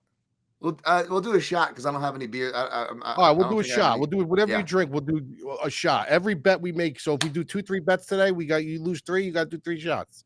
All right. Let's go. All right, so first one we do a shot. All right. Shot bet on the line. All right. Official bet is the under, and the podcast bet, we got a podcast shot bet. First one. All right. This is fun. All right. That makes that fight extra fun. Let's move on to the next fight. The opener, we got Payton Talbot plus 165, Felipe Lima minus 195. Total rounds set at 2.5 rounds. The over minus 200. The under minus 2.5 rounds plus 160. So they're expecting a pretty competitive fight somewhat to go to decision, but they are favoring Lima. Who do you favor for this fight, Mike? Yeah, if you look at this fight on paper, you're like, man, dude, like Lima should really win this fight. Like he absolutely should 1000% win this fight. And then I go back and I'm like, hold on a second. Where is everybody? Like, where is everybody that was saying that Payton Talbot was the next coming of Jesus Christ and he's this new breed and he's like the Matrix and all that? Like, where is everybody now? Like, now this kid's a dog now against Felipe Lima, who, listen, I think he's very good. I think he's a better fighter as of right now. But I'm like, why is everyone jumping off the train so quick? Like, everyone's jumping off the Payton Talbot train really, really, really quick. And I get it, because I picked Hani Borshchev against him because I thought this was a spot where this might be a little bit too much for this kid too quick. So, we hit a really nice bet on that fight. But when I look at this fight and I'm saying, if you're giving me Payton Talbot, at the price tag that you're giving me at, this is a kid who is intelligent. This is a kid who seems pretty focused. This kid who can improve. He can, fix the mistakes that he's made. Sometimes these fights humble you. The fights that you lose, sometimes they just kind of humble you, and they kind of make you realize, maybe I'm not the guy that I thought I was coming in. It's almost like when you go from high school to college sports. It's almost like you were a standout athlete in high school. Then you go to college, you realize, wow, I'm just like a normal fucking guy here. So there's something to be said about that, and there's something in me, and like I said, I'm telling you straight out, on paper, on film, if you look at this, it seems like it's Lima's fight to win or lose. I just think Payton Talbot's going to win this fight. I think he's going to make some adjustments. I think he's going to throw some new wrinkles into his game. I don't like what the UFC is doing to this kid. I think that if you're going to talk a kid up so much and he's going to lose the way he lost to Borshchev, like, give the kid somebody to get back on track. Give him somebody that's going to get this kid's confidence back a little bit, get him back on track. But they throwed him in right with the Wolves again. And that's one of two things. They don't care about the kid as much as they say, or they got that much confidence in this kid that they know, like, I know this kid can win these fights. Like, we have to keep pushing him and pushing him. Now, they've ruined careers that way. They've ruined Ricardo Ramos's career that way. They pushed that kid way too early, way too soon. Sage Northcutt, way too early. Like, there's certain fighters where they push, and they kind of ruin their careers, and they go down. There's something about this kid that I think that he's a learner. Like, he's a kid that you can teach. He's a kid that will make adjustments, and he's a kid that can show major improvements from fight to fight. It's just a gut feeling with me. I know Lima really should win this fight, but I'm going to go with Talbot on this one to get one back. Interesting. I smell another shot bet. I hope I'm not going to get fucked up on next show, man, like in more ways than one, because I like Lima here. Now, I will push back on the price. I am surprised. Not so much that he's favored, but that he opened as a smaller favorite, not tiny. He opened as a -160 favorite, right? But money is coming in on Lima, and I figured it would, if anything, it would go the other way, right? People would be like, "Oh, I'm getting an overcorrection." I don't even know if you consider it a buy low. It could, if he wins, it's just an arguable overcorrection if Talbot wins here with the line, right? So I'm surprised people aren't taking stabs that way. However, maybe they see what I see, and Felipe Lima was another fighter that was on. Again, this guy was on my prospects list, folks, before he even got to the UFC. I had my eye on this kid, and he didn't post much from his Instagram, but between I both follow Mata from last week and was researching him, and another one of my prospects in the same division, a Keithion Whitner, a real like top level like I forget what his like football accolades were, but I know I'm the first to like kind of poo-poo that or whatever, but this guy actually went over and he's like a Muay Thai savvy southpaw with a Khabib heavy ground and pound style, just super athlete guy.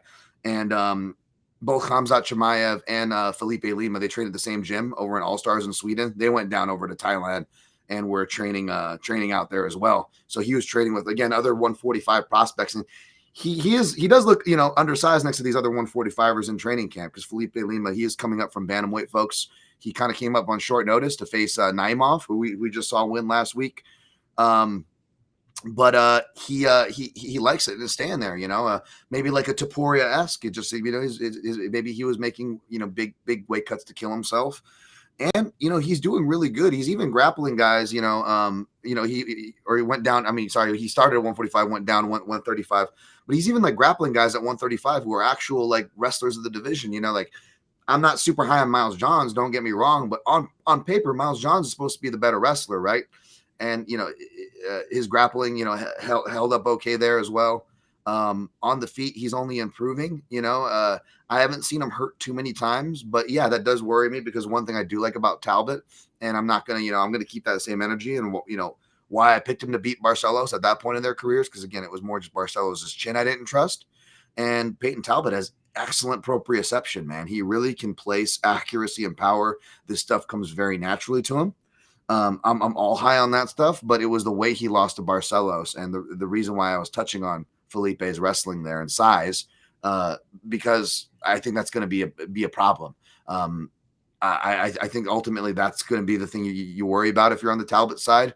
If it stays standing, not only is it a 50-50 fight, I mean, you could argue it's in Talbot's favor because he's going to be landing the more impactful blows. He's going to be landing the more eye-catching blows. So if this remains on the fight and you've got a Talbot ticket, I definitely like your chances.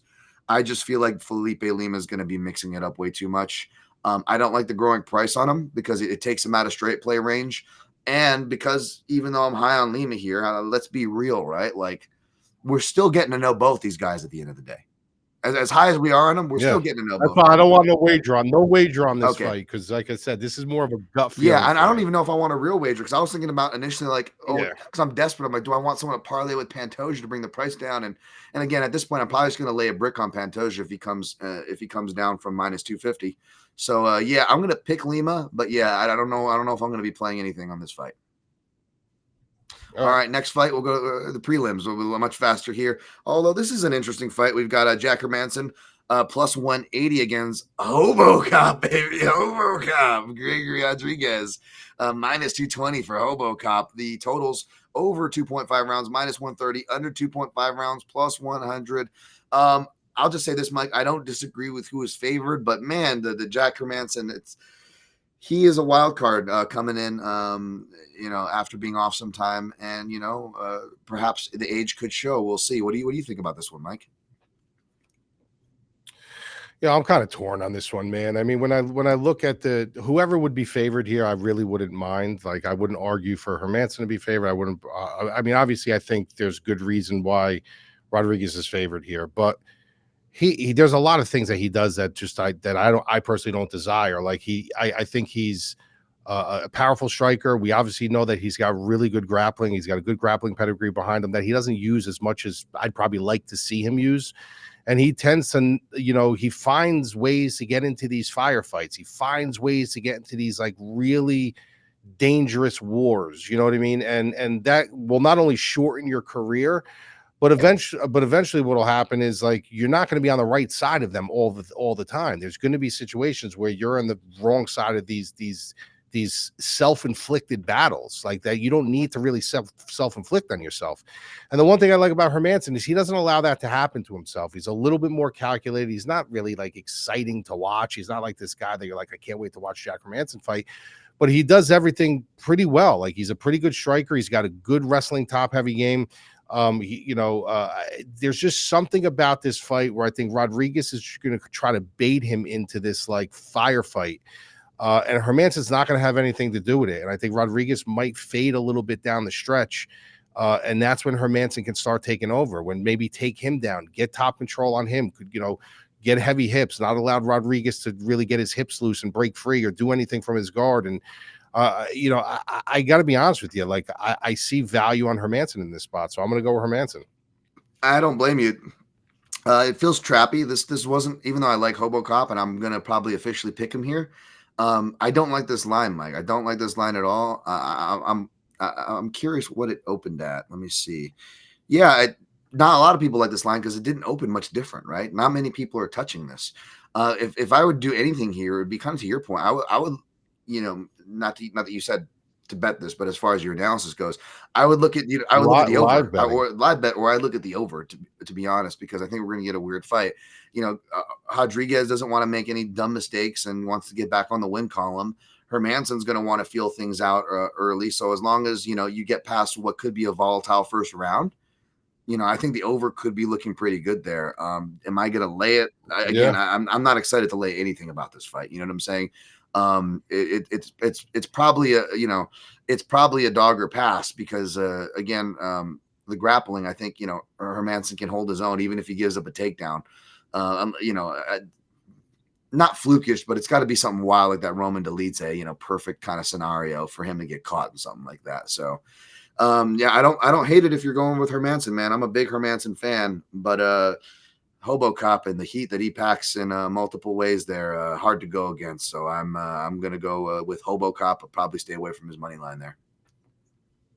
Yeah, I'm staying away from this. All right, next fight. Let's go down to so this one kind of surprised me, man. Hyder Amil plus 140, Jose Delgado minus 170, under 2.5 rounds plus 170, over 2.5 rounds is it minus or plus 140? Let me double check that there. But I was kind of surprised. Both these guys are switch stance fighters who prefer to fight southpaw. So I don't know. They might not be on my southpaw report based on a technicality there. But Hyder Amil, man, I really like this guy a lot. I was loaded up on him to beat Gomes, who was much better than I gave him credit for, but had one of the most fraudulent winning streaks in the division at that point. And Hyder Amil was actually injured in that fight, and he still got it done. Jose Delgado is he's very talented, comes from that talent pool down in Arizona, MMA Lab. When I said like they've got like this insane amount of like 135 to 145ers down there, and I'm not even talking about the ones you guys know about. Jose Delgado is amongst those. Shout out to Roman Isabel out of Extreme Couture. He's a Roman Isabel fighter out of Roman's athletic institution there. Very well-rounded. Both fighters, very well-rounded guys, high action guys. And the totals here, it's going to be under 2.5 is minus 152, and over 2.5 is plus 120. Mike, what do you got for this one? Yeah, this is an interesting fight. You know what's crazy? It's not every day where you get kind of sort of like prospects and one guy's 8 years older than the other. Yeah. You know what I mean? Like Hyder, it's I mean, I'm not considering him like this new guy that just came in, but at the end of the day, he's still kind of new, still learning about both guys. And I like Hyder Amil. I think he's a really good fighter. I think he's explosive. I think he's mature.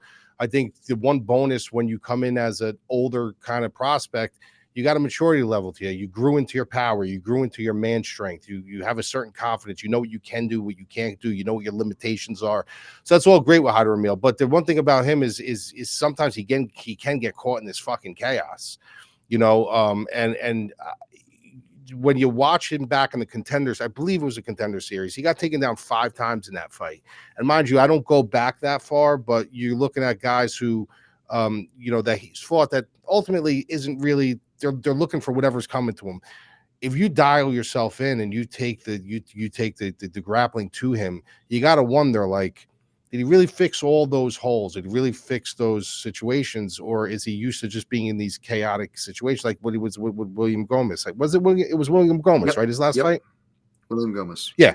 So I look at him and I see a mature fighter, a good fighter, a guy who can win in chaos and come out on top and stuff like that. But when I look at Jose Delgado, I just look at like kind of the same chaos that he can bring. He brings a lot of volume on the feet, but he's also got a lot of grappling upside that Hyder Amil is going to have to be careful of. And if he gets into this storm, if he gets into this crazy style firefight, it becomes much easier to change levels and find someone's hips at that point, because they're not tight. They're not defensively edgy. You're not defensively sound at that point, because they're kind of throwing a little bit of caution to the wind, which kind of leaves the window open for you to jump in. I think if Delgado does that, if he kind of baits him into a fight that he wants and says, I'm going to bait you into this situation, then all I'm going to do is change levels and take you down.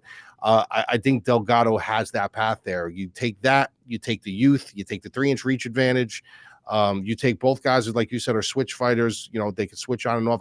I like Delgado here. I think the price is about exactly where it should be for this fight. I think it's going to be a possible fight of the night candidate, to be honest with you. But give me Jose Delgado in a close fight.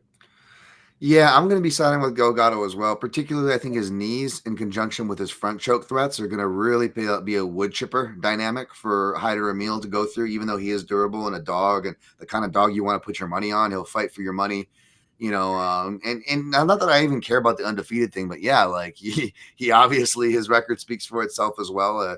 He's a scrap pack Gilbert Melendez guy, but yeah, he's going to be running through a bunch of danger zones, and it's tough, man.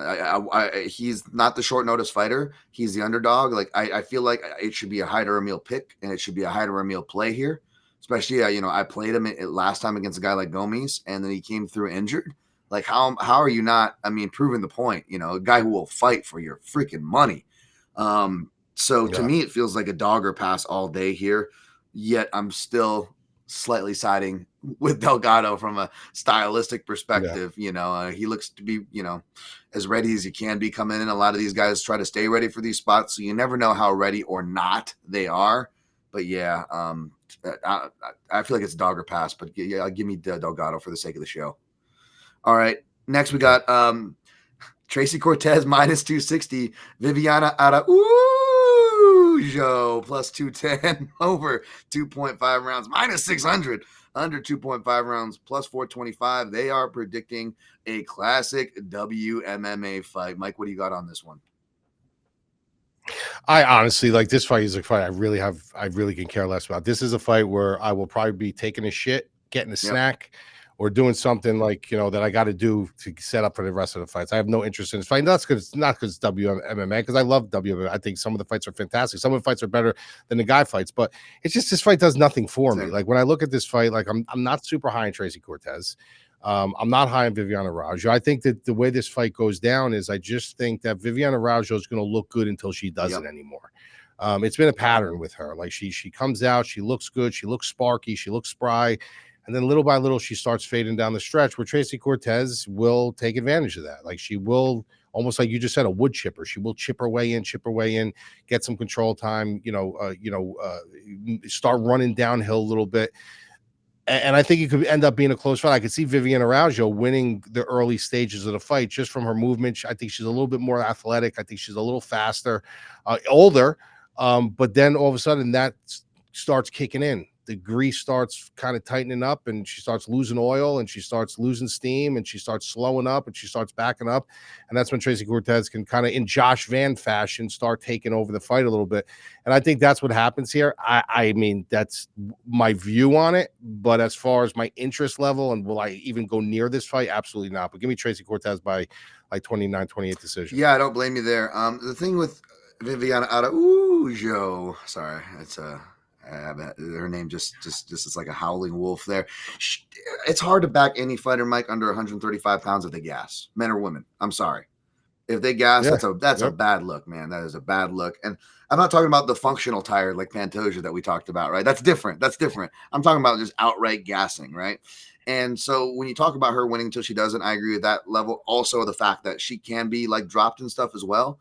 And Cortez, in that win that aged really well against Jasmine Jasudavicius, she showed really improved left hook and some boxing improvements. And we haven't seen her for a year. And she's still young. I'm not high on her. I'm not super high on her like you, but at the same time, she's shown improvements. She's still young. We haven't seen her in a year. Perhaps maybe expect some improvements, or at least don't be surprised. I'll take Cortez, but I'm staying away from this fight. Next fight, we got Terrance Mckinney plus 180 via Viecheslav Borshchev minus 150. Is that right? Does that feel right to you? We got the over 1.5 rounds plus 190 because it is a McKinney fight.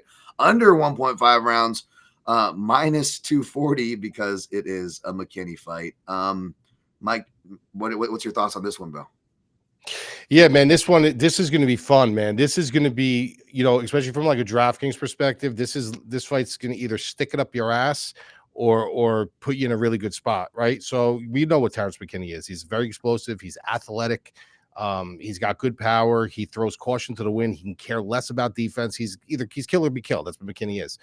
And then you look at He's the favorite, by the way. Sorry, he's the favorite. Real quick. Yeah, he's the favorite in this fight. Yeah, he's the favorite, and Borshchev. The odds are flipped. Sorry, go ahead, Mike. Yeah, it's minus 170, 145. That's what I got. So when you look at this fight and you look at Borshchev, you're like, wow, well, look at his record. Like, look how bloodshed his record has been.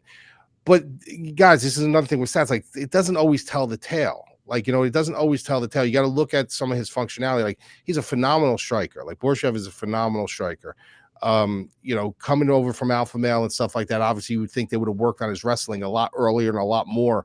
And they have. And I got to be honest with you, his wrestling defense, his submission defense has been. I know he got submitted by Chase Hooper, but Chase Hooper put him in some fucking spots that I was like, how the fuck is he surviving? Like, good on him. Good on him for at least recognizing he has a clear hole there and a clear issue, and he has worked on it. the thing that I look at this fight, if he can survive like he did against Chase Hooper until Chase Hooper finished him, if he could survive an onslaught like that, or a back take like that, or a barrage of punches like that, which I don't think McKinney's going to get in on him. That even though Chase Hooper dropped him, I think that was really concerning for me to see Chase Hooper, who's a horrible striker, actually get in on a seamless striker like Borshchev and drop him with a jab. That was a little concerning to see. And then you got a guy like McKinney who's going to clear space. He's going to explode forward. He's going to look to land hands on you. But if he gets out of this first round, I just find it hard to believe that Borshchev's not going to win the fight. It's one of these fights where if you're rostering McKinney from DraftKings or you're betting McKinney, you might as well just bet McKinney round one. Like, that's what I would do. Or if you're on DraftKings and you have the availability to go like McKinney and under 1.5 to give yourself probably a little bit more plus odds, probably better off. He's not winning a decision. The fight's not going to the cards. And if this thing even goes into the third round, how can you have any confidence at all in Terrance McKinney? He's only been first and second round. I think he's in his entire career, he's only got 3 fights that went to the second round. The rest of them were all in the first round. Borshchev gets out of round number 1. If they draw up a blueprint and get him out of round number 1, I think he wins this fight. So give me Borshchev. Yeah, man, I'm with you, and I usually am. I usually go for the guy who can outlast the storm, but it's tough, right? Because Borshchev is facing a southpaw here. He's 0-2-1 against UFC level southpaws. There's the Hooper fight, which wasn't a good look, and I kind of defended. I'm like, you know what? Hooper caught him just at the end of the punch. It was kind of like the perfect circumstances, to fall right into his wheelhouse. I can almost forgive it. It was just like the perfect bad performance, but it's the Tom Nolan one. And it's tough because I want to give Tom Nolan his credit because he's still a young guy, or whatnot, and he's still improving. He showed improvement, but I've not been high on Tom Nolan, and he's shown that he can get hurt a bunch in his fights. It's not just the Moda fight that I referenced the other week, right? Where Moda cashes like a big underdog on that fight. It's been other fights he's been hurt too. He jumps in and out. I'm not really, I don't know how much depth. It looks impressive. He's a tall guy, rangy southpaw. Like, it looks flashy, kind of looks the part, right? But you're just looking at the kind. It's kind of, his striking is kind of rote, and it's linear and it's rote. So he's doing a lot of the same things, a lot of the same timings on a lot of the same line, which is probably why it's getting caught a lot, right? And I was like, oh, a guy like Borshchev should be able to eat that up. And man, Borshchev was just at a loss in that fight. Looked terrible. Just look washed where I don't even know if I want to pick him, and I'm going to pick him here. But as much as I want to play him, as much as I need underdogs here, and, maybe there's FOMO because money actually is coming in on Borshchev. So, maybe the line won't be as good by fight time, unless it goes back the other way. But I got to pick him here. I'm just not confident at all, man. I just don't know where he's at, both his chin. I actually think even if he's rocked, I think he's got good submission defense. Like, we saw how long he actually lasted against Hooper there, right? That's what I mean. Yeah. And he never technically tapped, by the way. It wasn't even a tap when he got him, by the way. Like, so, man, the over, like, part of me is like, wants to bet the over, but if I'm betting the over, why don't I just bet, to your point about betting the under McKinney, if I'm betting the over, why don't I just bet, Borshchev at that point? Yep. A bet on the over is a bet on Borshchev. Yeah. Both by, number and by philosophy, so to speak. So we're both on Borshchev. I'm just clearly trepidatious about it. All right, next fight, minus 4,000. Not much to be, thinking about here, I guess. Jesus, for Jacobe Smith and Niko Price plus 1,100 for the Spring Breakers character. Looks like James Franco from Spring Breakers. The under 1.5 rounds is going to be plus minus 270. They're expecting violence. Over 1.5 rounds plus 210. You got anything on this one, Mike? I mean, listen, I'll just tell you guys this. You can't always just look at the actual fighter, and you can't look at the matchup, and you can't look at where they've been and their wars that they've been in. You also got to look at their lifestyle outside of the cage. I've spent time. I actually hung out with Niko Price, and he's in Atlantic City. He's actually a really cool guy. Nice. Everything that he does in his interviews, like, that's really the way he is. That's the way he talks. That's the way he laughs. He's just very goofy and happy. Cool guy, really cool guy. So this isn't a knock on him. But when you have 7 children, that you just had another child that turns 1 year old this month, where is your time to train? Where is your time to dedicate yourself to a full camp? Where's your stress level? Are you eating? Are you getting all your proper sleep? Are you getting all your meals in? Think about, guys out there that are listening to this that have one child or maybe have 3 dogs, and think about the commitment that is. Like, you got to wake up every day, make sure they go to school. You got to make sure they do this. Imagine having 7 of those and a newborn that, like, you got to help your wife out. Like, they're stressed. You got to give this one attention, that one attention, this one attention. This one doesn't like this one eats this. So when you combine all that, like, where is he having where is his space where he can go in, he can clear his mind, take a deep breath and say, all right, now I can focus on training. He's got something in his mind all the time. My kid is sick. Child number 2 has this one has a recital. Like, I can't even imagine. And then you got to realize that, why is he still doing this? Why? Because he's got 7 kids and he's got to put food on the table. So he's coming in here to fight, to put food on his table. So is he going to come in and be exciting? 1000%, because he's going to be looking for that bonus. He smells that bonus. He wants a fight of the night or he wants a performance tonight. But at the end of the day, I can't pick a guy who's not only been in a ton of fucking wars, but outside of the cage. I mean, he's fucking Antonio Cromartie. I mean, really, from the Jets. I mean, he's got 7 children that he has to go home to every day. And it's a blessing. God bless him. I don't have any kids. I wish I had 1. He's got 7. But the fact of the matter is like, you got to look at that. You got to look at, how would you perform? How would you perform at your everyday job? How would you perform in life? How would you perform just going to the gym to get a quick 1-hour workout in if you had 7 mouths to feed, 8 including your wife? I can't get behind that. So as much as I don't like the price, and I'm not going to go near it, obviously. I mean, it's kind of justifiable at this point, with him. So I'm going Jacobe Smith by finish. Yeah, not much to add here. It's a crazy line. Obviously, there's a puncher's chance, but you could argue that Niko Price's early successes were puncher's chances successes. Like, not trying to take away from the guy, nice guy, but he always had a janky style that, drove analysts crazy, right? And would defy the odds. So you could argue that even in his quote prime and successive run, it was, I don't want to say to use the F word, flukish or anything, but he definitely overperformed. I think we can all agree on that, right? And Jacobe Smith, not to pull this card again, folks, or brag or whatever. Like, I just picked against one of my prospects to watch, but Jacobe Smith was another guy who I do on my yearly prospects to watch column for Junkie, and I had my eye on him before he even got to the UFC, folks. And obviously, I have faith in the 2-time national junior college wrestling champion at wrestleweight, and showing that he has knockout power as well. Yeah, give me Jacobe Smith. Nothing more to say here. Not much to bet either with the way they have everything lined. Jonathan Deniz minus 350 versus newcomer Alvin Hines plus 270. The over 1.5 rounds minus 115. Under 1.5 is minus 115 is because these guys are going to bring violence. This probably, hopefully, won't be a heavyweight slot fest. Even though it looks like it could, because both guys look like, because basically, shout out to my guy Brad Taschuk, where like we used to have this joke in the MMA analysis podcast where like the really fat heavyweights he would call the t-shirt in the pull division, right? But since 2020, it's kind of like, it's pretty much like minus like 2 guys. It's like all the heavyweight division is now all the t-shirt in the pull division, which is the cruel fucking joke. So we could get some fatties action, as they like to say over there. But I watched this Alvin Hines guy before I kick it to you, Mike. Not much to say on this fight, granted. But I did watch this Alvin Hines guy. He can get the head kicks up there. He says he's listed as 6 foot, but I don't think so, man. He's got like a tender 6 foot going on. He looks like 5'10", 5'11". Jonathan Deniz definitely going to have the size advantage, be the better on paper striker. But the guy Hines looks like he comes from a wrestling background, because he's got that classic like Stipe like snatch single that Stipe used to do back in the day. But kind of like Stipe back. Although Stipe actually had some decent ground and pound in some of his fights. That Rosario fight, rest that guy's soul. But Hines doesn't do much when he gets the takedown. So I don't even think the takedown threat, if he gets one, he'll be able to do much with it. So I'm going with the knees here, but I do not have any interest in this fight, Mike. What do you got on it? Yeah, I have no interest in this fight. This is just low-level heavyweights. This is just a filler. The UFC is in such limbo right now in the heavyweight division.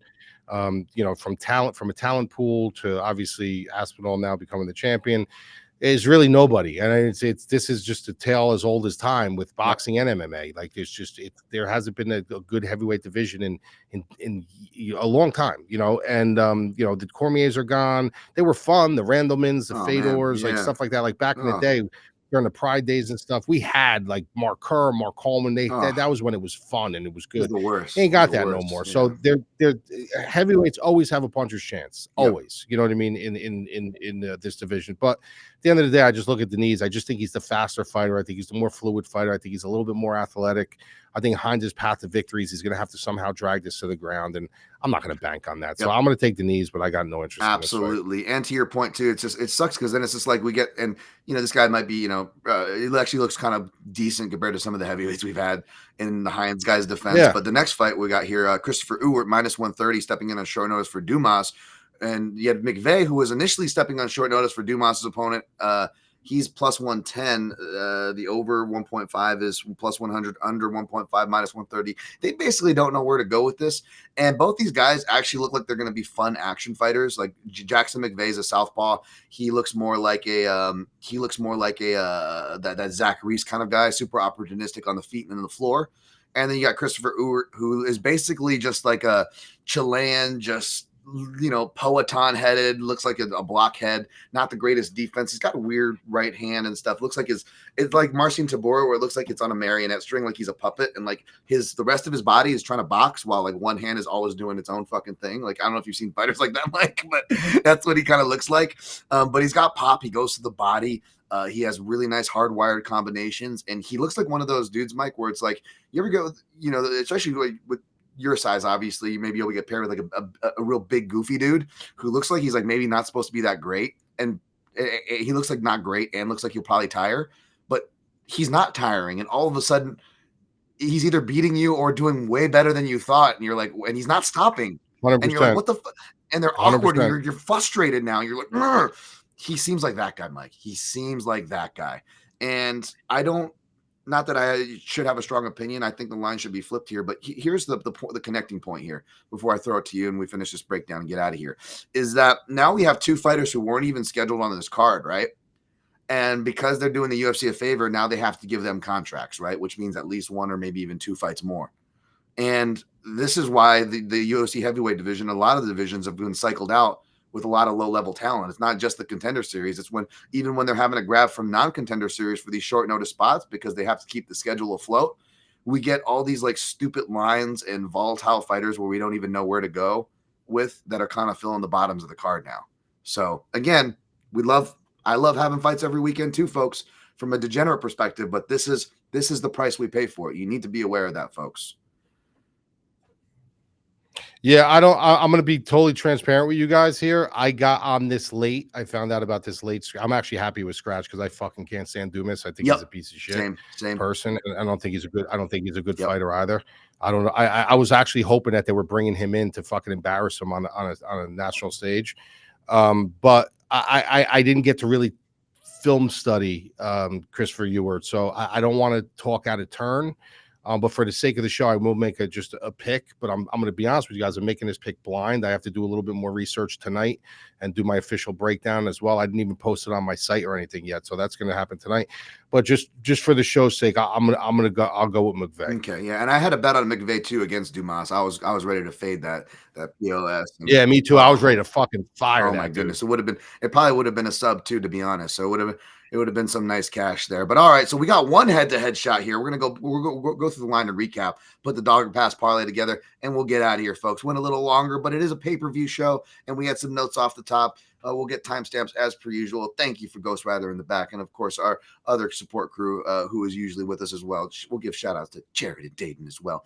All right, from the top, Mikey, from the top, we are both taking Topuria over Oliveira. We are both picking Pantoja, put some respect on that name, over Kaikara France. We are both taking Royval over Van. By the way, folks, I just fired one unit on the show, plus 100s. I don't think I'm going to get much more of that. So I just fired. I think it's fleeting the plus money. We have a head-to-head bet. We got Darisush for Mike, and we got Money Moicano for myself. So there's a shot bet on the line. I took the under there for what it's worth. I don't know if Mike is planning on betting Darisush, but you got a nice plus money there on your side if you do want to bet it, folks. Not telling you what to do. Dissension. I will tell you this. I have my bet pack's not done yet, but I have one wager in, and it's Darisush, and I got him at like plus 114. You heard it right here on the show, folks. That's why you tune in. That's why you stick around for the little nuggets like that. We got some more dissension on this one. Talbot for Mike, Lima for me, but neither of us are insanely bullish. You know, we really got to wait and see with as much as you might love either of these guys. We are, I believe you're picking. Are you picking Hermansson for the upset there, or Rodrigues? Yeah. Okay. Hermansson. Okay, we're on opposite sides, but again, we're not super bullish. No wager in that one. We're both picking Delgado, but we're not super bullish on there. Hyder Amil is absolutely a live dog. I will definitely state that from my side. Amil, I feel like this is dog or pass. I will say that. And we've got, as much as I want to say it's dog or pass, we both like Cortez, and not a lot of upside for Araujo, even as a WMMA dog. But not that we're saying to go bet Cortez either, folks, for what that's worth. We both picked Borshchev. I'm just nervous as hell for it, so I don't know if I'm going to get there. But we'll see if I can, get to some kind of an over or something on that fight, if I can find my balls. We're both picking Jacobe Smith. No surprise there. We're both picking Denise over the short notice replacement Hines. No surprise there. And in the short notice scuffle up, we're taking the southpaw McVeigh, who I heard some other fighters like Julius Walker and other fighters who have trained with him in the know say some high words on this guy for whatever that's worth, but I'm going to go with McVeigh there. Okay, Mike, let's put together the dog or pass parlay. We each pick a favorite. We each pick a dog. We'll put it together, and the dog parts are always tough. That's where we get tricky, right? Because it's not necessarily a dog line or a dog money line. It could be like an inside the distance line. It could be, a decision line, right? Something like that. But do you want to go first for the favorite or your dog as well? For the favorite. I'm going to do my dog. I'm going to steal fucking Royval. Do it. Get Royval. Good. Okay. That's a good dog. Right now I'm thinking we could do Royval, or we could do Royval over 1.5 at plus 130. We might have to do. I won't. That won't be available to me personally, though. We can still do it for the official show. Just do Royval straight, because that's not going to be available everywhere. So that'll be my dog. Royval will be my dog. Okay, all right. Royval. I mean, you might have to eat a -100 or -105 depending on your house, but let's still use it. That's still good. It'll still be good enough by the time we enter anybody else in. You got your favorite as well, Mike? Not yet. Not yet. I mean, I do. I kind of want to go this route, but I know you're going to completely disagree. Okay, what is it? I mean, I can go two ways. I'm gonna let you do. Since I picked the dog first, I'm gonna let you do your favorite first, just so I don't cross. I feel like Pantoja is just the obvious one, safe. It's not too crazy of a price. Okay, right? I don't think there's disagreement there. Right? I was gonna go that route, but okay. All right, so we got plus 181 right now. Now, who's your favorite then? I'm gonna go with Delgado, dude. Okay, all right. I knew you weren't gonna. No, it's a good line though. It's a good line. Let me see. I that's what I mean. It's not like a -400. It's not like, and like I said, it's a parlay. Chance it's got to hit anyway. So to juice it up a little bit. I mean, what am I gonna? Yeah, You take Tracy Cortez -250. You take fucking. I'm gonna go with Rod. I'm gonna keep Delgado just to keep it tight. So now we're up to plus 362. Woo! All right, let's go. Plus money. This is the hard one for me, dude. Do we got to go? Now we got to go with Borshchev, right? Because that's the only dog that we're both on, right? Love it. We don't have to, but I was hoping you were going to go that route. Let me give another pass through, because even though I don't, I will tell you, if we do go with Borshchev, we're looking at plus 1,020. Okay, that's the minimum. We want to hit at least plus 1,000 with this. What's like? Is there a finishing line or something that somebody we feel more confident on, perhaps, that we could get some plus money with? Shoot, not really. It's slim picking. I don't want to depend on any of those prelims for any action. I don't want to bet. I mean, Topuria is already chalked up for inside the distance. Not that I want to bet Chucky Olives against Chucky Olives, over there. We're split on Lima and Talbot for that dog. And Moicano, Darisush, we're not getting plus money for that under anymore, so that's not like a plus money one I can use. Dude, let's do it. Load it up. Let's all money lines. We'll keep it simple. All money lines. We got Borshchev, Delgado, Pantoja, and Brandon Royval. All right. That's the DOP parlay. Lock it in. Got it. Lock it in. We're due to hit one, folks. Now, do is a dangerous word, so just go out there and do your best. Hopefully the analysis helps. Mike, any last minute plugs before we get out of here, Doc? No, man, just if you, like I said in the beginning of the show, I announced that we have that special going on for Dogger Pass, listeners. Use promo code Dogger Pass. Like I said, this isn't like a wagering service. This is literally you get full content. You get breakdowns in every fighters. You get fighter metrics, full DFS. You get Fight Brain technology. You get all my audio breakdowns. You get a live stream before the fight. We sweat the fights in the Discord. So it's really it's honestly like a boys club for MMA and boxing. So we're giving you guys $20 off with promo code Dogger Pass. Come check us out. Cancel at any time. And hopefully I'll see you during the live stream. That's right. And I will lock in my round robins at the usual places. I'll post them over in the YouTube comments. Again, hit the like, subscribe. Thank you guys. Mike's been good about posting the Dogger Pass parlay. He'll post that in case you guys forgot again. I'll post my round robin once it's locked in. I'll also have my round robin on my Substack at Dan Tom MMA, which you can subscribe to for free. If you don't want to wait for my official movie film theme gift picks and plays thread that I drop on fight day over on the artist formerly known as at Dan Tom MMA. But I can tell you what I'm looking at for that round robin or targeting. It'll be a fight ends by sub or a submission prop for Topuria. A submission prop for Pantoja will probably be in there. Maybe a fight ends by sub as well for that top fight, or the Darisush Moicano fight ends by sub. But I will be targeting some submissions, we could say. But you guys can know where to find me. Find Mike also on the artist formerly known as Twitter. He posted stuff there at Madlab MMA, madlabmma.com, if I'm correct on that, Mike. And folks, good luck on your picks and plays, and always protect your neck.